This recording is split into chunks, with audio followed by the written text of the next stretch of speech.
InkDifferent Studio. Pick up your brush today. Hey guys, welcome to the InkDifferent Studio. My name is Fiona. I am your guide to a mindful, relaxing brush art journey.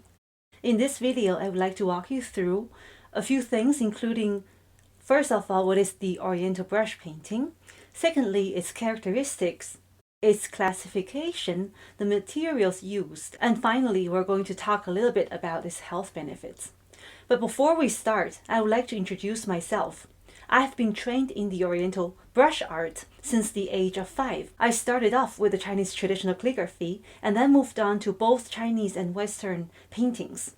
I was born and raised in China and now I live in Belgium. So if you're someone who's looking for a great artistic mental relaxation, then we're here for you.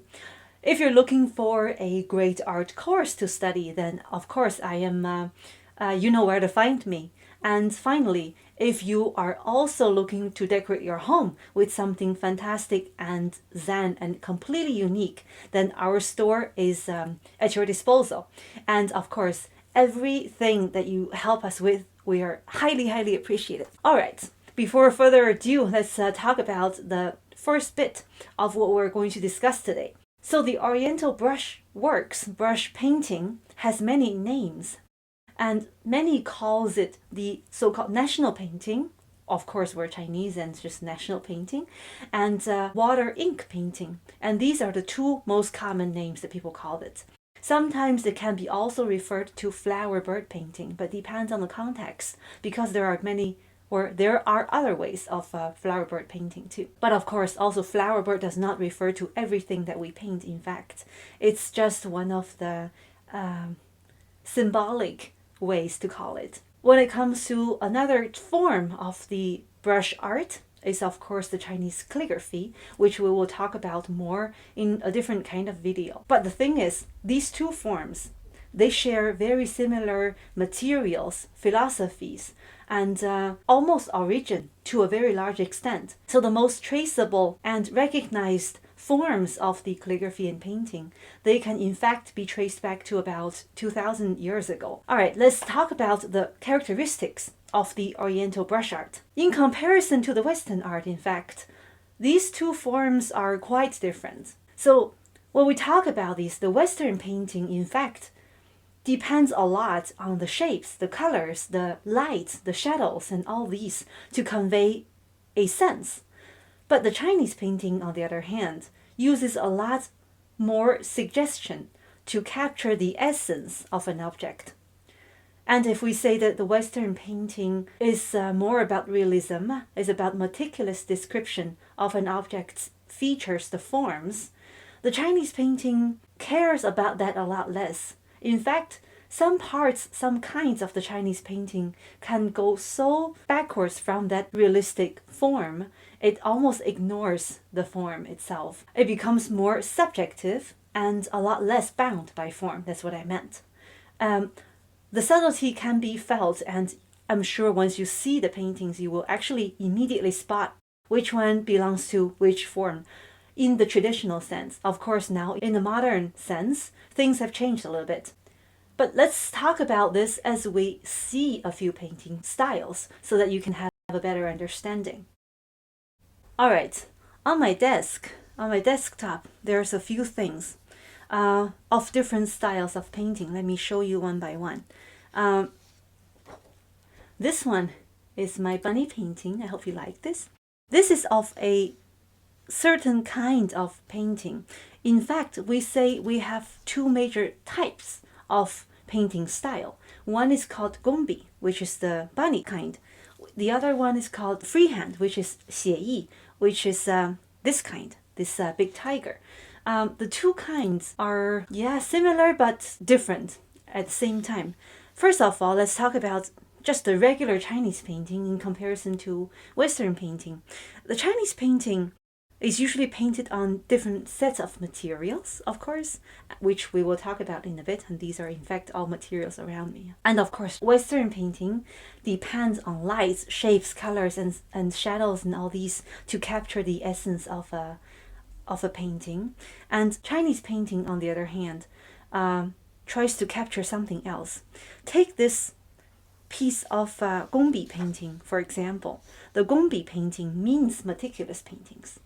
And by meticulous, you can quite clearly see the details of the objects. In our case, it's a bunny and the fur of the bunnies.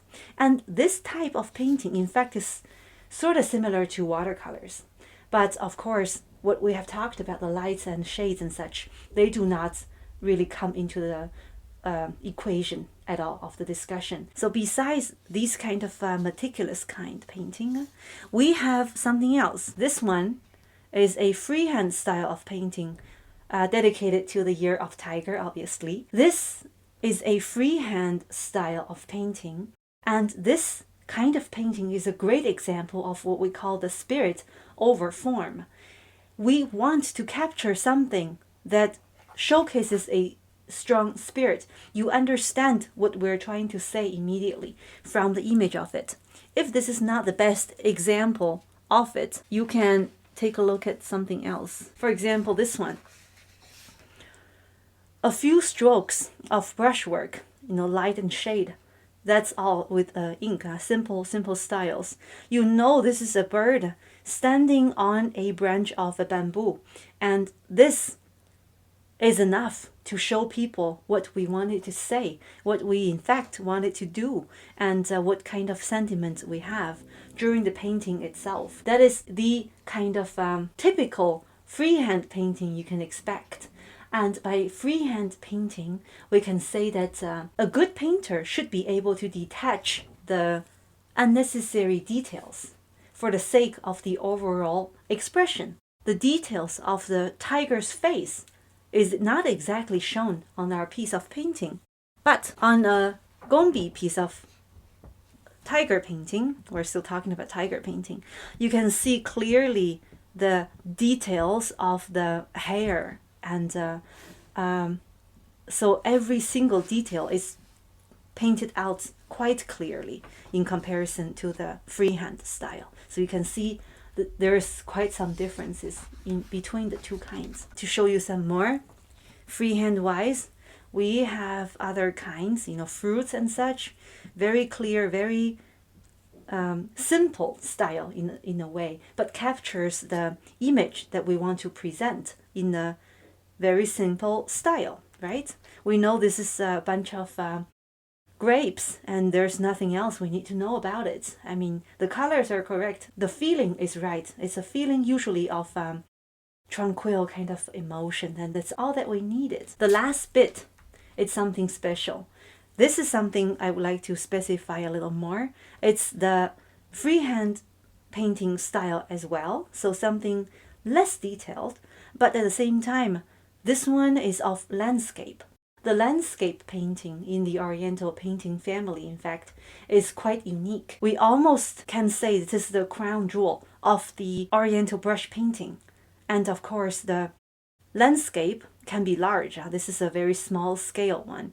And some say it's almost possible to take out the landscape painting and put it as one independent painting style if we want to go that far. But of course, it belongs usually to the freehand painting style. So these are the materials that we use for the Oriental brush painting and brush art. Mainly, we have gotten the natural hair brushes. We have rice paper. We have ink. Ink is right here or right here. And we have got colors. This is all we need. Let me introduce you one by one. Let's start with the brushes.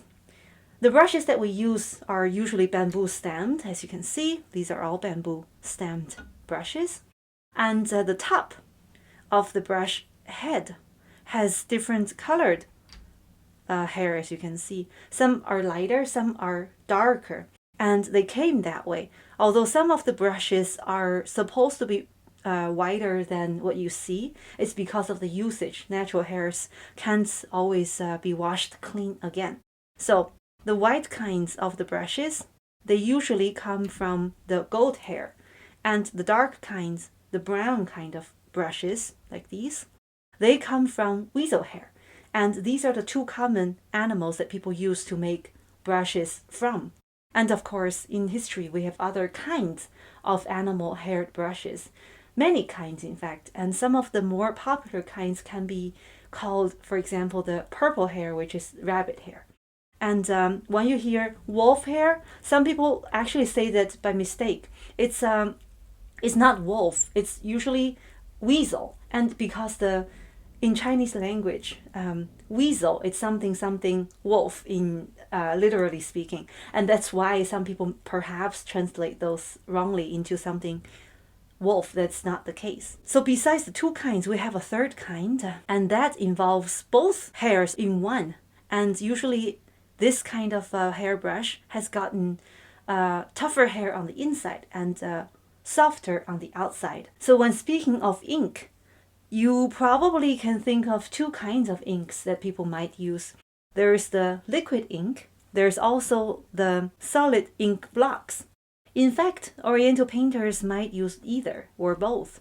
It depends on the habit of the painter. Also, I think it depends on the region. In mainland China, we use the liquid ink more. Some good brands really produces fantastic results. And in certain other regions, they prefer to use the ink blocks. But of course, the ink blocks also have quality differences. So in between the two, there is no better or worse. It's just a point of habit. However, it's arguable that the grinding of the ink is quite relaxing. That I give you. Depends on the habit again. Okay, when you use the ink block, you have to use a nice ink plate, and this allows you to grind the ink correctly. So these two come in a pair, and of course with the liquid ink you can just use a regular little plate to hold it. Easy style. All right, besides the ink, we have gotten something quite key in the Oriental brush painting. Of course, we call this the Chinese painting color.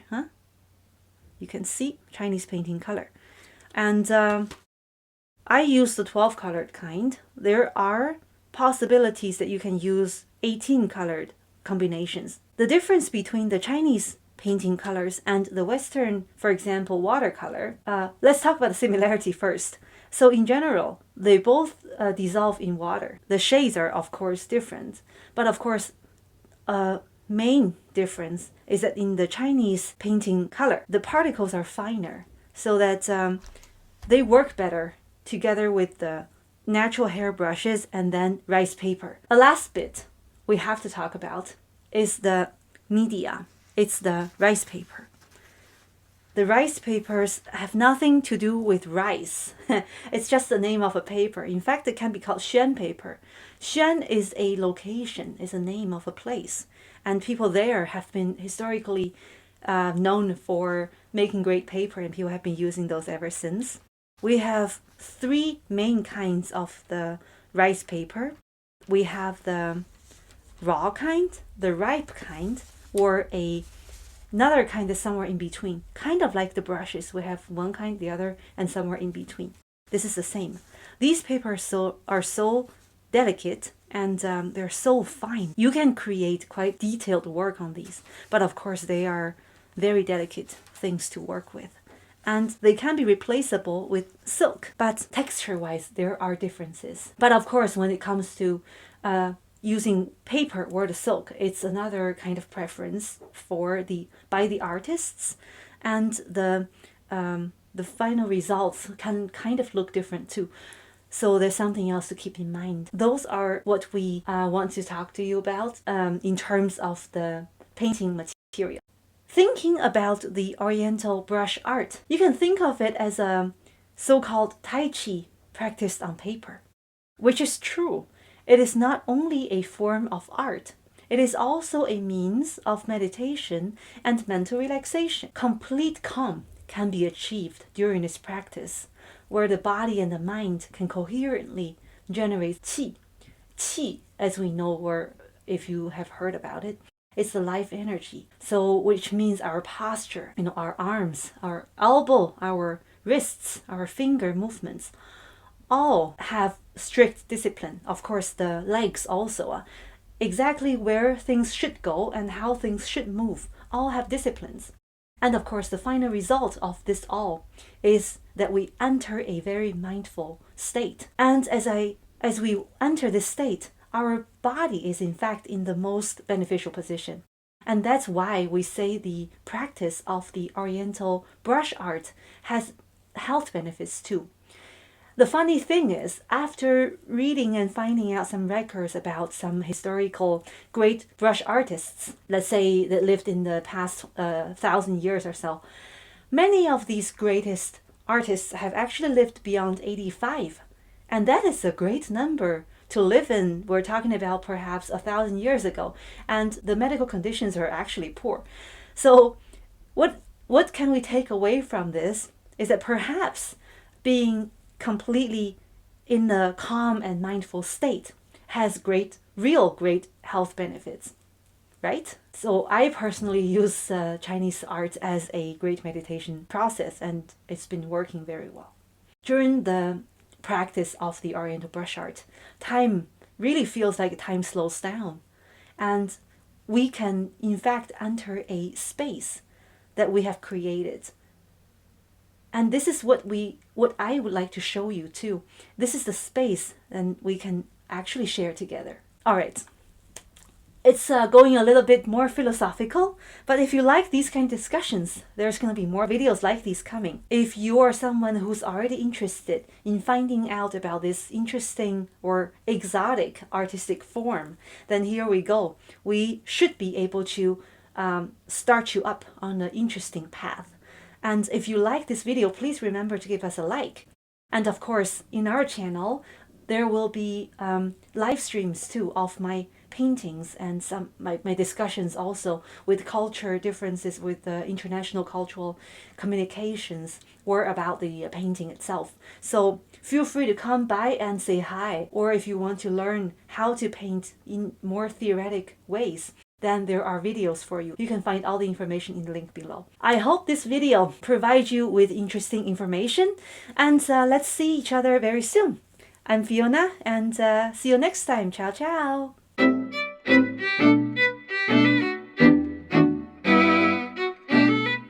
InkDifferent Studio. Pick up your brush today.